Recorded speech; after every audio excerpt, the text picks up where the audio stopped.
Bien, bonsoir à toutes et à tous. Bonsoir à toutes et à tous. Nous allons commencer cette séance du conseil municipal. Bien sûr, préalablement à l'ouverture de la séance, nous allons faire l'appel des élus pour savoir si le quorum est atteint ce soir. Alors, Monsieur Briner, présent. Monsieur Namor, présent. Mademoiselle Denis, Monsieur Donnet, présent. Mademoiselle Gilles, absente, excusée. Monsieur Jasinski, absent, excusé, donne pouvoir à Monsieur Didier Descamps. Mademoiselle Coquelet. Monsieur Silvestri. Présent. Madame Loire. Présent. Monsieur Petch. Présent. Monsieur Dramé-Michel, absent, excusé, donne pouvoir à Mademoiselle Denis. Madame Ansar-Viziane. Présent. Madame Champion. Présent. Monsieur Lecoq. Présent. Madame Cachmarek. Monsieur Larsin. Présent.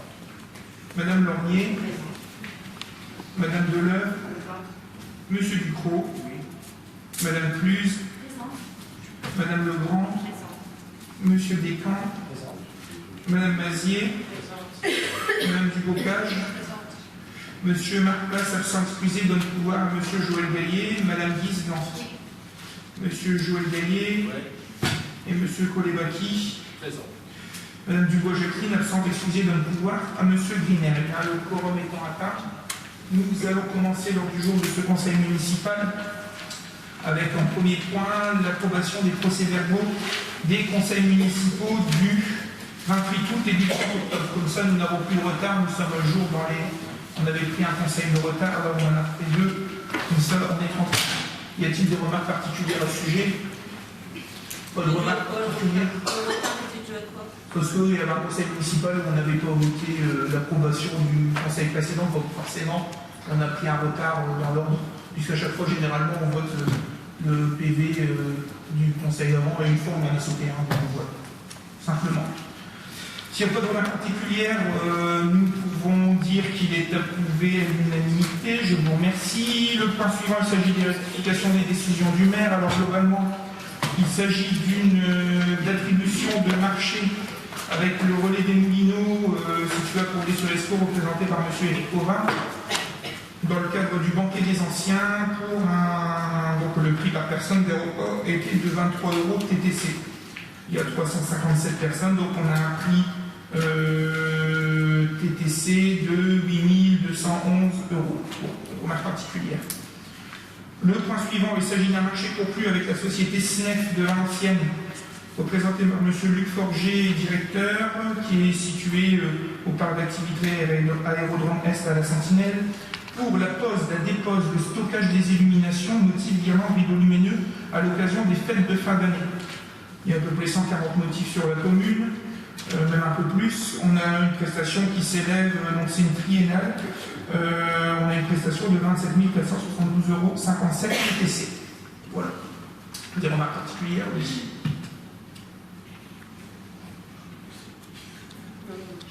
Voilà, c'est bon. Oui, on trouve que ça fait un peu cher quand même, 27 000 €. Non, mais est-ce qu'on pourrait savoir un peu, parce que c'est de la location, est-ce qu'on pourrait savoir le prix de l'année dernière? Alors, le prix de l'année dernière, on n'était pas, puisqu'on était en dessous du seuil, on n'était pas dans le seuil des marchés publics, effectivement. On était autour des 15 000 €, avec beaucoup moins de motifs, bien sûr, là-dessus. Alors, ça fait un peu cher, je vais répondre très rapidement sur le sujet. Premièrement, c'est une volonté politique assumée, je dis clairement, puisque nous avons des retours très positifs sur ce genre de choses, et je pense que ça contribue à l'image de la ville parmi tant d'autres choses. La deuxième chose aussi, il faut se dire que par rapport à un coût qu'on a en interne, quand on regardait les prix de location de la scène pour le montage, le démontage, et puis les motifs qui étaient pour la plupart obsolètes, mais même plus qu'obsolètes, quand on a fait le coup pour changer le parc, pour acheter de nouveaux motifs, on était autour des 200 000 €. Et des locations de nacelle en montage, on est autour des 3 000 à 4 000 € pour la semaine de montage, et il faut relouer 3 000 à 4 000 € de nacelle pour le démontage. Donc, même avec nous, notre matériel en interne, on est déjà sur des coûts facilement autour des 10 000 €, sans compter l'investissement qu'il fallait faire et qui était massif. On a fait le choix de passer par cette option-là, ce qui nous permet aussi de changer assez souvent les motifs et puis d'avoir du matériel, et en termes de responsabilité aussi d'être tranquille, dans le sens où c'est pas rédigé, enfin c'est pas donné dans le détail ici, mais l'ensemble des motifs posés, et puis des supports, des filins et des appareillages électriques sont sous la responsabilité du prestataire. Bon, c'est ce qui se fait dans d'autres communes, en sachant que sur cet appel d'offre-là, avec cahier des charges légales, on avait deux autres comment dire, prestataire qui s'était positionné, et pour le même type, avec les mêmes motifs, le même cahier des charges, on était au plus du double du prix qui était proposé ici. Donc effectivement, bon, voilà, ça peut représenter un coût pour vous. Voilà pour les réponses à ce sujet. Il n'y a pas eu d'achat d'illumination? Si, on en a racheté quelques-unes pour faire l'église Saint-Martin. Donc voilà, simplement celle-là. Voilà pour vous éclairer un petit peu, c'est que pour les lampes de Noël, c'est le cas de le dire, sur le sujet. Voilà pour ce point-là. Le point suivant, c'est un contrat avec Scène et Vision pour 2 séances. Le spectacle Le Père Noël est endormi. Donc c'était les séances du 15 décembre pour les 2 écoles maternelles. Les séances ont lieu ici à la salle des fêtes. Donc le contrat est passé avec Scène et Vision, installé à Villemont, représenté par Christophe Messager, auteur et metteur en scène. Le coût TTC est de 1100 €. Remarque particulière. Le contrat de maintenance et de service pour les défibrillateurs automatisés externes. Donc un contrat de maintenance à Sérénité, c'est le nom du contrat, a été passé avec la société Carjob domiciliée 14 rue des Bébès à Chanona, représentée par M. Sanchez, afin d'assurer l'entretien, le dépannage et le maintien en bon état de fonctionnement des 4 défibrillateurs. Salle des sports François Denis, complexe de la Corderie, au stade de la Mine, à l'hôtel de ville de Pierre-Rochin. Et on est sur un montant annuel de contrat de 883,20 € TTC. Pas de remarque particulière. Le marché à votre commande pour les fournitures des colis des anciens, la distribution est juste terminée, ou se termine peut-être. Donc avec la société PJV, domicilié 101 rue Verdun à Argenteuil, représenté par M. Lemonnier, directeur général. Le montant global de la commande pour le marché est de 21 844,36 € TTC. Nous avions 953 colis ordinaires à 20,54 € TTC, 109 colis végétariens à 20,86 € TTC. Donc un total de 1062 qui fait 21 848,36 €. C'est qui aux autres années, hein, on est dans les mêmes prix. Voilà. Le point suivant, c'est le renouvellement du contrat de maintenance des logiciels Canis et Municipal. Donc c'est le logiciel pour la police municipale, le logiciel de Marc Laurent. Et Canis, ça doit être le recensement des chiens dangereux. Donc a été souscrite la société Logitude Solutions, domiciliée par des collines, rue Victor Scholcher à Mulhouse, représenté par M. Rod Benoît, président directeur général. Donc le contrat commencera à partir du 1er janvier 2016, à coût annuel forfaitaire de 949,46 € TTC, révisable chaque année dans la limite de 3 ans, soit jusqu'au 31 décembre 2018. On espère qu'ils vont pas valider. Voilà. Le point suivant, c'est une convention avec l'association des secouristes français, Croix-Blanche d'Assevant, pour la mise en place d'un dispositif prévisionnel de secours lors de la course pédestre La Pièvre-Rénoise du 6 décembre. Donc une convention a été passée avec l'association des secouristes français Croix-Blanche d'Assevant, domicilié 23 rue du Béguinage à Assevant, représenté par M. Jean-Pierre Busigny, président. Donc en cas d'incident lors de la course pédestre du 6 décembre de 9 h à 12 h, et le montant de la prestation coûte 289,30 € net. 4 secouristes diplômés avec le matériel de premier secours ainsi qu'un véhicule de transport sanitaire. Voilà. S'il n'y a pas de remarque particulière, j'estime que c'est OK pour tout le monde. Le point suivant, fin d'année, forcément, régularisation financière, donc une décision modificative budgétaire. Alors il y en a une sur le budget ville et une ensuite sur le lotissement Renault. Alors la première concerne la section d'investissement. Donc avec en dépenses d'investissement en réserve foncière, on met une mise à jour, on retire 29 000 € puisqu'on les utilisera pour un acte d'achat à faire dessus. Bâtiments communaux et voiries juste en dessous, il s'agit d'écriture de régularisation pour les travaux en régie en fait. Donc les sommes de 46 500 et 22 500. La vidéosurveillance, moins 237 800, effectivement, on arrive, l'étude a été faite, mais nous ne pourrons pas rédiger le marché et créer la vidéo d'ici le 31 décembre. Donc effectivement, pour faire quelque chose de correct, nous tirons les 237 800 qui venaient s'équilibrer avec une partie de l'emprunt qu'on retire après en recette d'investissement. Effectivement, sur une dépense, on retire une recette. Donc voilà. Ensuite, pour la façade école Morel, extension bâtiment Morel, respectivement, moins 4200, moins 4500. Bon, c'était des crédits qui restaient, les opérations sont terminées, il n'y avait plus de besoin de laisser ces crédits inscrits. Enfin, à la fin, 0,40, c'est des opérations d'ordre de transfert entre sections. Encore une fois, je le disais par rapport au dessus, il s'agit de travaux en régie pour les 23 21 311, 21 312, 21 318 et 21 35, il s'agit des travaux en régie de bâtiment, et 21 152, travaux en régie voirie. Voilà, donc en recette d'investissement, nous équilibrons ça en diminuant 60 000 € pour les produits des cessions des immobilisations. C'était notamment une maison que la commune souhaite vendre. On n'a toujours pas vendu la maison puisqu'il y a des solutions de relogement à trouver dessus et qu'on n'a pas eu de proposition correcte à ce sujet. Donc effectivement, on la vendra pas d'ici le 31 décembre, autant la retirer. Dotation fonds divers et réserves, effectivement, plus 94 700 € sur le FCTVA, puisque les services avaient prévu, fait des prévisions vraiment très pessimistes au départ à l'élaboration du budget. Et effectivement, nous avons eu la chance de toucher un petit peu plus que prévu, même une belle somme. Ensuite, emprunt et dette assimilée, effectivement, on a 275 000 €. Donc cette année encore, la ville n'aura pas recours à l'emprunt, puisqu'effectivement, l'emprunt devait en partie financer la vidéosurveillance, puisqu'elle n'a pas pu. On est dans la phase d'étude est terminée, on n'a pas pu la réaliser cette année, on la supprime en dépenses, on supprime la recette qui devait financer, notamment l'emprunt. Donc deuxième année sans emprunt au niveau de la commune de Thiévrochin à ce sujet. Voilà pour la section d'investissement. La section de fonctionnement. Alors, charge à caractère général, bâtiment, voies et réseaux. Il s'agit encore des travaux en régie, c'est de la régularisation aussi, c'est encore des opérations de régularisation à ce sujet. Donc voilà. Autre charge de gestion courante, c'est un montant qui est inscrit pour l'équilibre budgétaire, qui est inscrit dans cette case-là. Alors c'est pas le compte fourre-tout comme on avait dit la dernière fois, mais c'est un montant qui fait partie de l'équilibre budgétaire. Et ensuite, dans les charges exceptionnelles, autre subvention exceptionnelle, c'est un remboursement d'une subvention au budget annexe des verreries. C'était une subvention ZIC qui ne pouvait pas être encaissée sur le budget verrerie. On l'avait déjà abordé, on avait déjà remboursé une partie l'année dernière. Là, on rembourse la deuxième partie pour dire d'être tranquille. Donc, ça avait été encaissé sur le budget. Mais comme on doit l'équilibrer en recettes, on doit l'équilibrer par une dépense. Et là, on le rebascule sur subvention au budget des vanneaux. Donc, c'est pour ça que les 191 200 apparaissent ici. L'équilibre en recettes de fonctionnement, moins 20 000 € donc sur les redevances à caractère de loisir. En fait, c'était 20 000 € qui avaient été mal placés. C'était les recettes qui devaient être encaissées pour la régie, pour l'accueil de loisirs, mais ces recettes ont été encaissées sur la régie des écoles et de la cantine. Donc, encore une fois, une opération de régularisation à ce sujet. Péréquation des ressources intercommunales, plus 44 000 €, effectivement. L'AGLO a donné un petit coup de boost sur ce fonds. Alors d'autres communes revoient un petit peu leur participation à ce sujet. Ici, l'AGLO est vraiment volontaire. Ça me fait rebondir sur l'audit financier qui nous dit clairement que tant que l'AGLO avait des finances correctes et boostées, ça nous permettait au niveau de la ville de maintenir des finances plutôt correctes. Mais le jour où l'AGLO a des finances qui se dégraderaient, effectivement, ce genre de fonds ou ce genre de fonds trop court pourrait être revu largement à la baisse et viendrait pénaliser les outils, les finances communales et les outils de développement. Sauf que le fonds de péréquation, excusez-moi monsieur le maire, c'est l'État qui le donne. Oui. C'est pas les AGLO.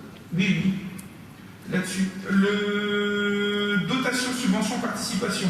Dotation développement urbain, effectivement, c'est une somme aussi qu'on n'avait pas forcément prévue. Il s'agit de la DDU 2010-2011, l'ancien collège. En fait, on est un petit peu hors délai, donc les services ont quand même monté le dossier en espérant avoir quelque chose, même si on est un peu hors délai. Finalement, c'est instruit quand même avec un retour positif, donc on peut en être quand même content sur ce genre de choses, puisque c'est une somme qui va faire respirer nos finances.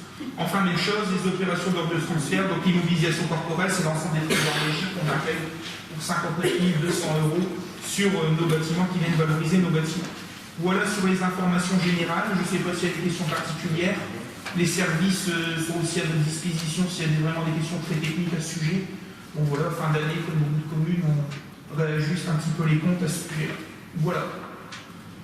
Bon, s'il n'y a pas de remarques particulières, nous allons passer au vote. Alors, y a-t-il des avis contraires, des abstentions à ce sujet? Votez l'unanimité, je vous remercie. Le 3.2, c'est la décision modificative budgétaire sur le lotissement des vanneaux. Alors, la même chose, il s'agit d'une régularisation d'opérations de TVA.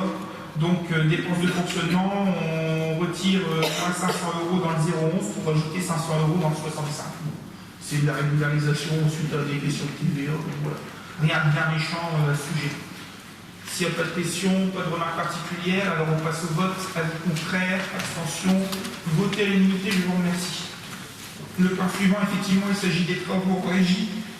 Vous avez avec la délibération un tableau qui reprend l'ensemble des travaux qui ont été réalisés en régie et même sur certaines opérations, vraiment les détails avec les numéros de mandat, le fournisseur, le matériel.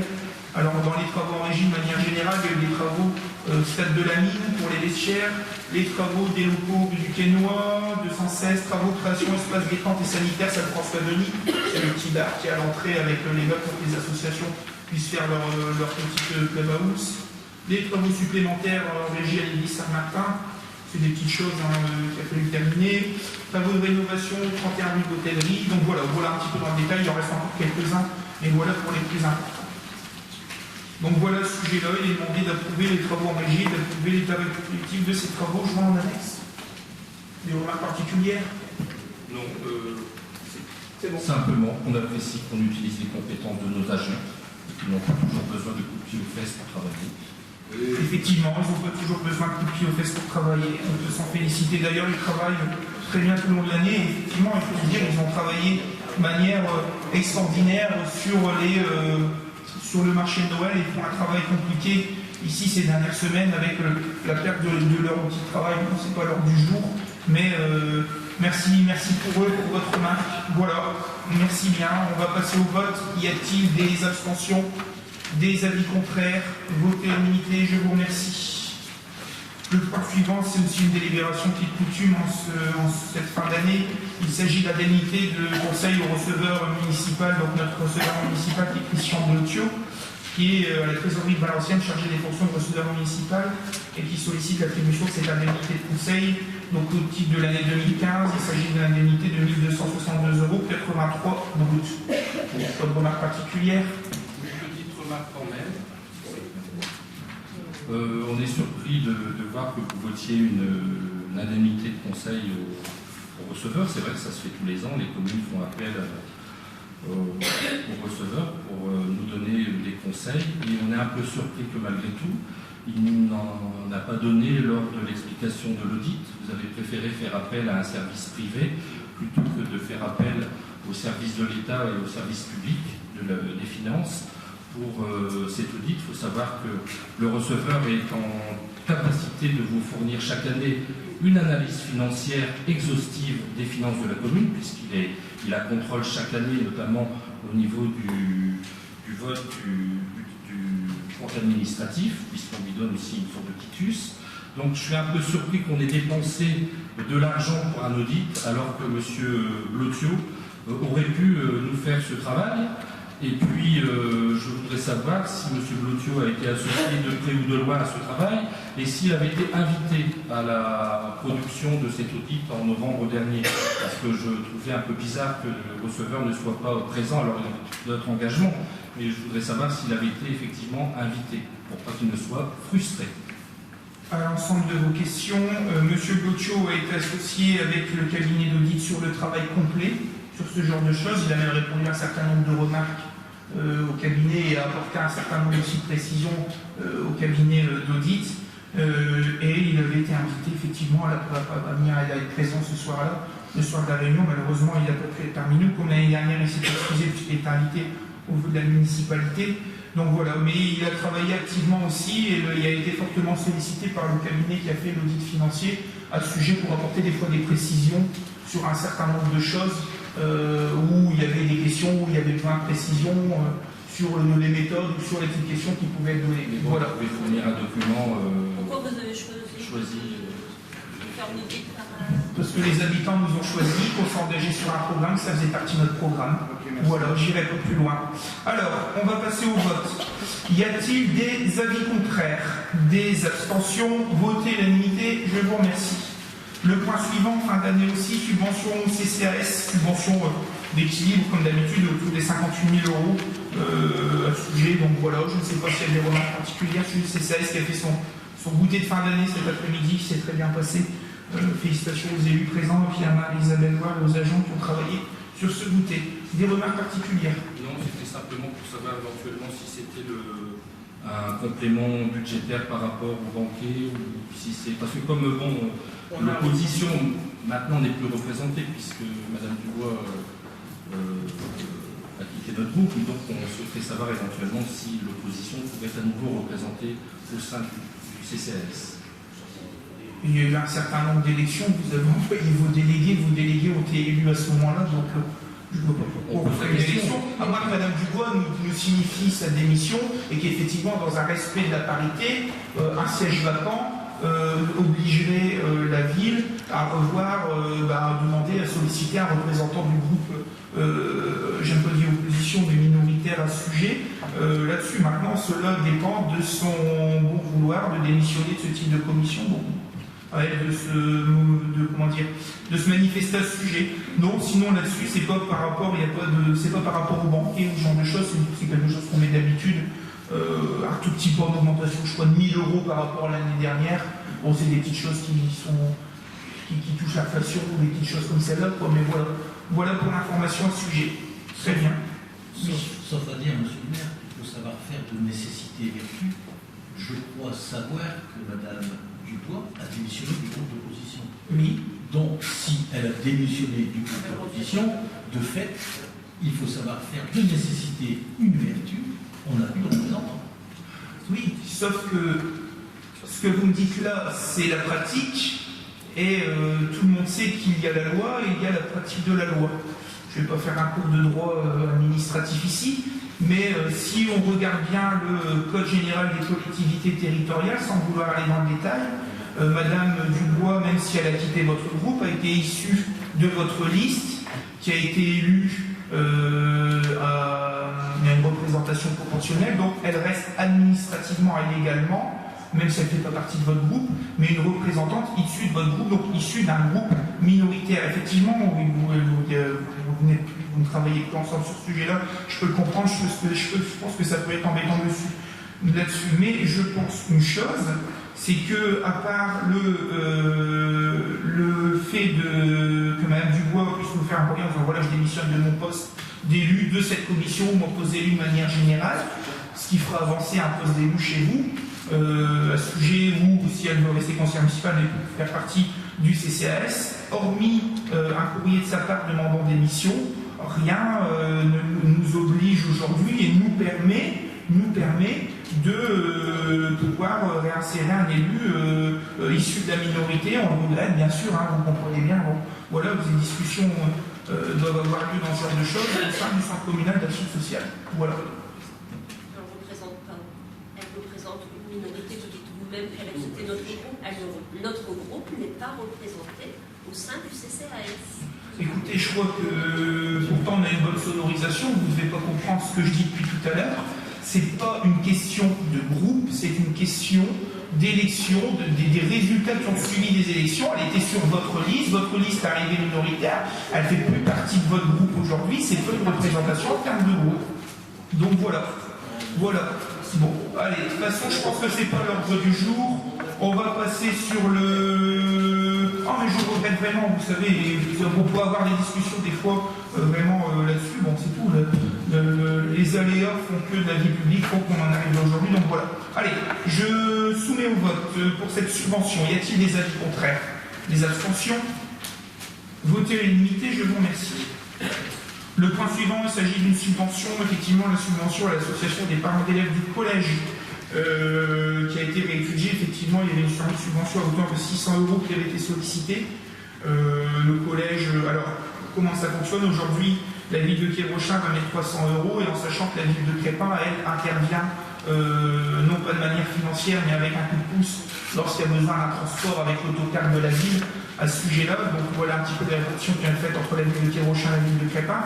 Et pour le reste, les conseillers départementaux ont été sollicités pour qu'ils puissent octroyer aussi une subvention à cette association des parents d'élèves du collège, en sous-entendant que le collège est une compétence du conseil départemental et qu'à ce titre-là, disposant d'enveloppes à ce sujet, il pouvait prioriser et avoir une attention particulière sur cette association.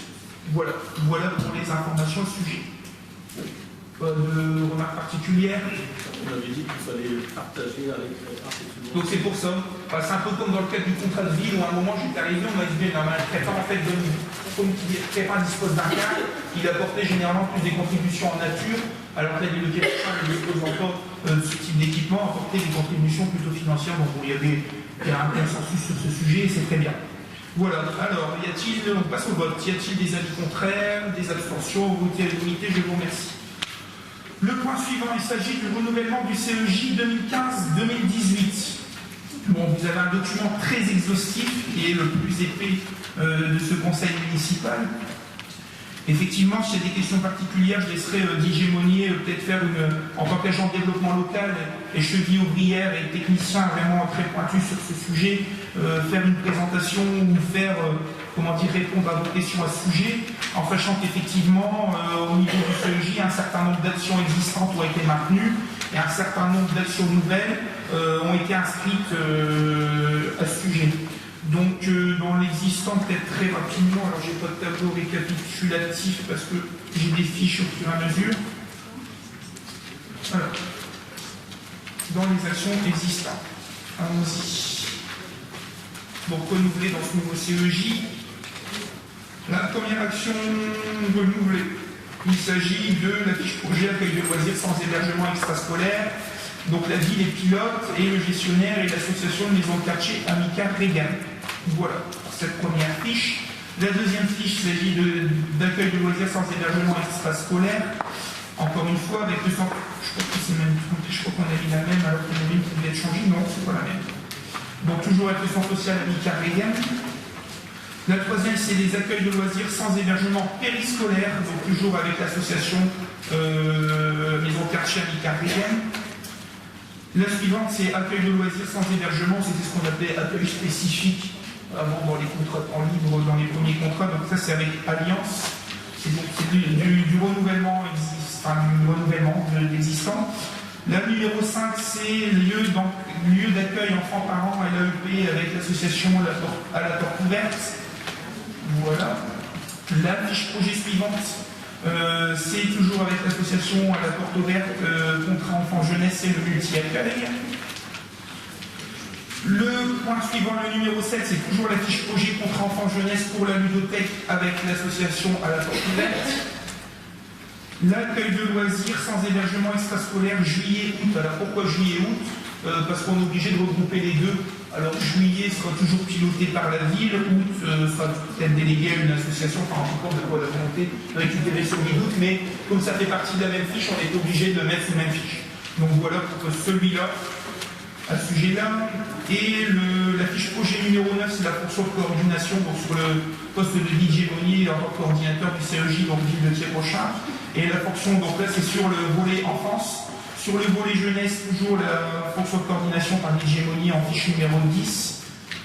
Donc voilà. Sur les schémas de développement et d'actions nouvelles, sans rentrer dans le détail, la première action nouvelle qui sera inscrite dans le CEJ sera la formation BAFA-BAFD sur la commune, donc proposer 3 formations BAFA et une formation BAFD. Normalement c'est annuellement, si je ne me trompe pas DJ, c'est bien ça, annuellement pour des jeunes de la commune. Donc l'idée c'est de former et de participer à des formations BAFA et BAFD sur les jeunes de la commune pour avoir un public local qui puisse trouver des fois des petits jobs comme on dit pendant les vacances à ce sujet. Donc voilà, la deuxième fiche qui est déposée à ce sujet, c'est alors ces fiches sont complémentaires puisqu'elles ont été demandées par la CAF. La fiche globale, c'est la création d'un lieu, accueil, loisirs, proximité, espace jeune. Mais il a été demandé par la CAF, préalablement de mettre en place un petit accueil collectif pour mineurs de 20 places en soirée pour élaborer la création du lab. C'est-à-dire commencer à pouvoir recevoir des jeunes qui puissent être un petit peu dans la mise en place de ce genre de choses avant de passer au lab en lui-même. Donc ça, c'est une demande de la CAF. C'est la deuxième fiche qui a été déposée. Donc toujours en enfant jeunesse. Et alors je suis à l'envers ici. Là,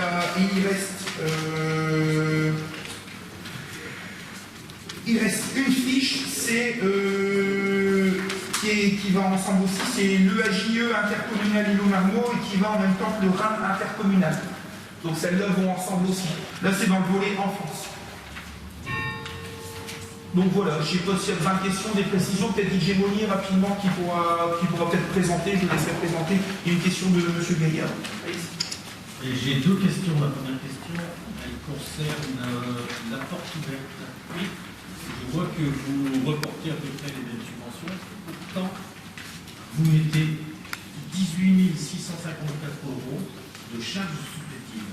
Alors moi, je veux savoir si ces charges supplétives seront déduites de la subvention directe auquel cas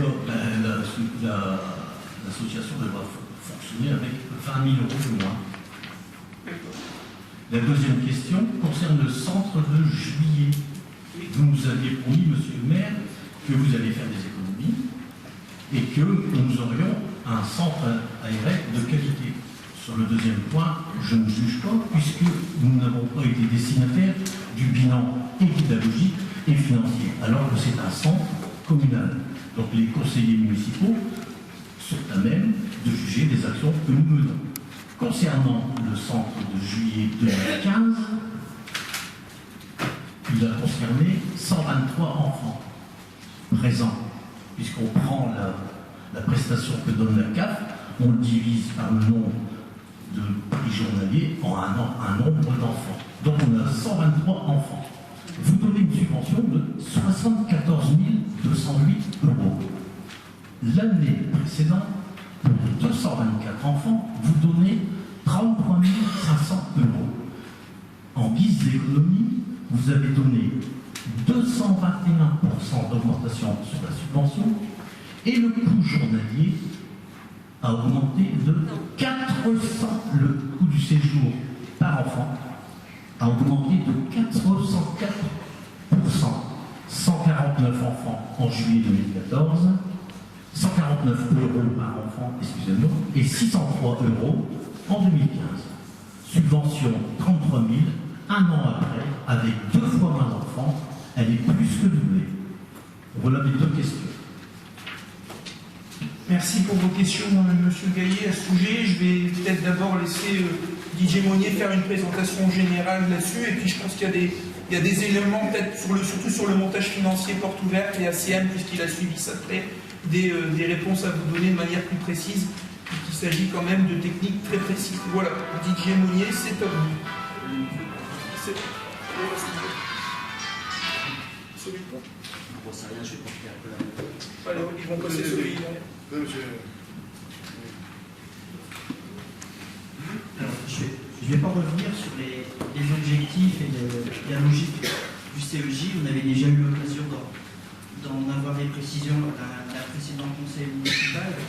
Alors, par contre, s'agissant de la question plus précisément sur la porte ouverte, donc nous avons une réunion de préparation de travail sur notamment les fiches à présenter dans le cadre du CEJ, une réunion à laquelle a participé les représentants de l'association et l'expert comptable missionné par la structure. Et lors de cette réunion, par rapport au budget, effectivement, l'expert comptable a précisé que dans le montage financier, notamment dans le budget et des charges de fonctionnement, les charges supplétives étaient présentes. Donc il fallait de fait les intégrer dans les recettes. Donc effectivement, il y a une estimation de 18 000 euros qui ont donc été reportés sur les années 2015, 2016, 2017, 2018, c'est-à-dire sur les budgets de l'ensemble de la période du CEJ. Voilà. Ensuite, concernant le fait que l'association aura 20 000 euros en moins, donc force est de constater que le budget est équilibré, c'est-à-dire à la fois en charge et en dépenses, avec notamment une ligne budgétaire intitulée « Autres subventions », pour lequel l'association bénéficie aussi d'associations d'État par rapport au retour sur les restes à charge des contrats aidés. Voilà, donc un petit peu l'explication que je peux donner par rapport à ça. Ensuite, sur la CM2, voilà si j'ai répondu à la question. Monsieur le maire, vous nous avez dit la dernière fois qu'il ne fallait pas entamer un dialogue avec les employés. Donc je ne sais pas. J'ai d'autres questions à poser là-dessus. Je ne sais pas comment on peut faire. Allez-y, allez-y. Allez-y, je vous donne l'autorisation. Allez. Non, c'est parce que celui de M. Monnier est dans la table. Voilà, là c'est bon. On entend parler de concert, M. Monnier. Vous nous dites que c'est l'expert comptable qui a dit de le mettre. Les 18 000 euros. Non, il n'a pas dit de le mettre. Il les conseille de le mettre. Mais si vous mettez 18 000 euros, vous savez pertinemment qu'il y aura moins de prestations de la CAF et de prestations du contrat petite enfance. Ça veut dire que vous privez l'association de 18 200, etc. euros. Vous nous dites que c'est le comptable qui a dit de le mettre. Ah non, le comptable, il a dit qu'il y a des charges supplétives qui sont supporté par la municipalité, mais ce n'est pas le comptable qui dit voilà, dans le CEJ, j'intègre mon plan d'action. Voilà. Vous êtes obligé. C'est comme vous voulez. Vous pouvez, c'est pour Si, c'est l'expert comptable, on était présent à cette réunion, qui est l'expert comptable, parce que justement, on était à la recherche de l'équilibre budgétaire, et il a bien précisé, c'est lui qui est intervenu en disant, effectivement, il y a les charges supplétives. Donc, dans la rubrique autres subventions, parce que à l'origine, le montage financier sollicité en autres subventions, donc là, on se demande un peu ce qu'il en est, il y avait bien les charges supplétives à rajouter au produit. Monsieur Monnier, Pour trouver l'équilibre financier. Monsieur Monnier, Attendez. Je donne la parole au fur et à mesure. Monsieur Gaillet et Madame Guisban, juste après. Allez, Monsieur Gaillet.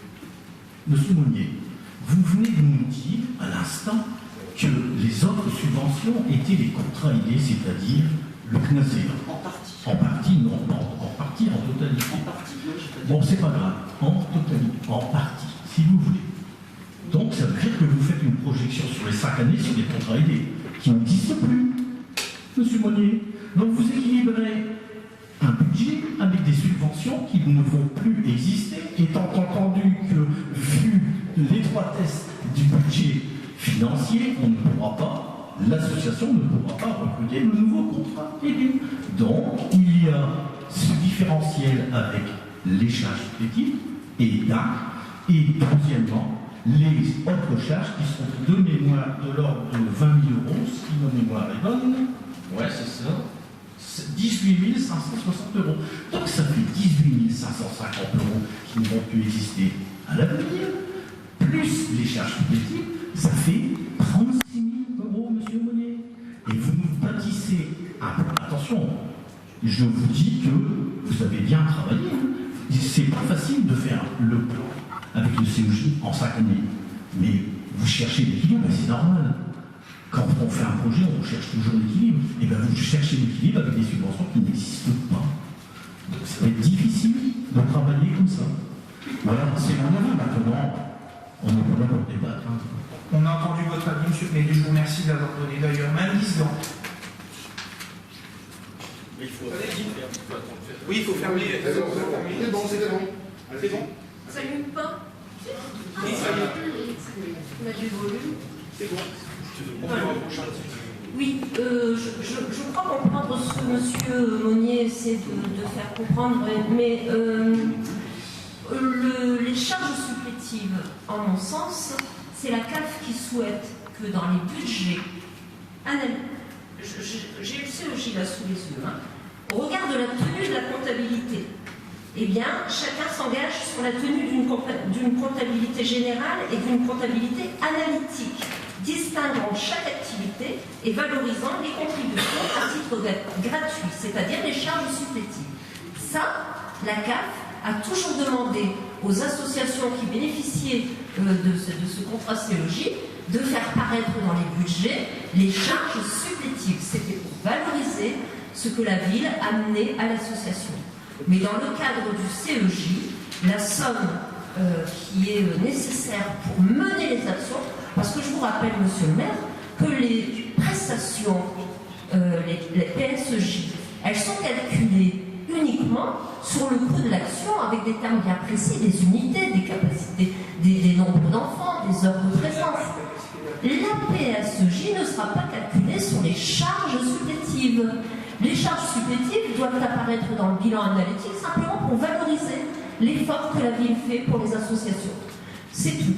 Mais au niveau de... Il faut savoir que si vous mettez les charges supplétives dans le contrat en tranche de jeunesse, vos prestations vont baisser. Vous allez avoir des prestations sur 70 000 euros, pas sur 89 000 euros.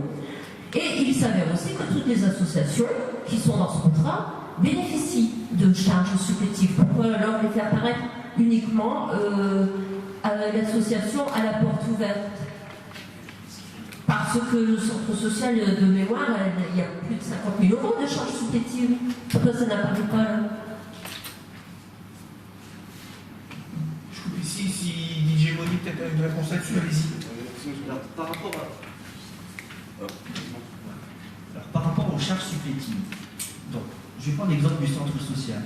Le centre social nous présente un budget global de fonctionnement, notamment pour répondre aux préconisations de la CAF, présenté sous la forme PL, pilotage, logistique, activité. Et les charges supplétives figurent dans la fonction logistique.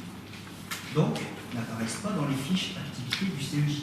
Mais globalement, la ville, notamment à travers ses subventions et les aides qu'elle apporte à la structure, contribue au financement des actions, via les charges supplétives en termes de logistique de la structure. Par rapport à la porte ouverte, je vous réaffirme qu'en réunion de travail, l'expert comptable a précisé que dans les charges de fonctionnement figuraient les charges supplétives. Je lui ai proposé deux options. La première option, c'était d'enlever les charges supplétives dans les parties des charges, et il m'a répondu texto que ça ne correspondait pas à la réalité du coût de fonctionnement de l'activité. Donc il nous a orienté clairement à faire figurer la contrepartie des charges supplétives dans la part vide. Ah oui, parce que Deuxième précision, au niveau de l'outil présenté dans les fiches CEJ, vous n'avez pas possibilité de créer des lignes supplémentaires. C'est-à-dire que vous avez en partie recettes, les participations familiales, PSO, autres subventions et subventions municipales. Donc dans la partie autres subventions figurent des sommes effectivement, comme des contrats aidés, mais ça peut être aussi des autofinancements, enfin d'autres sources de financement. Voilà, on ne peut pas vous présenter dans le cadre du montage budgétaire tel que le souhaite la CAF, un budget vraiment avec toute la nomenclature comptable. Donc on peut débattre du montant attribué à autres subventions, considérer que les autres subventions ne sont pas que les autres subventions, mais simplement l'outil qu'on nous propose. Et ça c'est pareil à toutes les villes éligibles au CEJ, l'outil proposé par la CAF est celui-là. Voilà pour ce genre de choses. En tout cas, nous, ce CEJ correspond bien aux attentes et à la commande qui avait été faite par la municipalité aux services et aux collaborateurs associatifs sur le sujet. Donc voilà. Alors, je vais soumettre au vote ce CEJ 2015-2018. Alors, y a-t-il des avis contraires? Non, le vote est... Ça y est, c'est Il n'y a pas de première question, vous avez pas oublié la première question. Mais j'ai ouvert le vote, c'est trop tard. Donc voilà. Ah ouais, Donc voilà. c'est dommage. Allez, on passe au vote. Vous êtes en difficulté et vous préférez passer au vote tout de suite.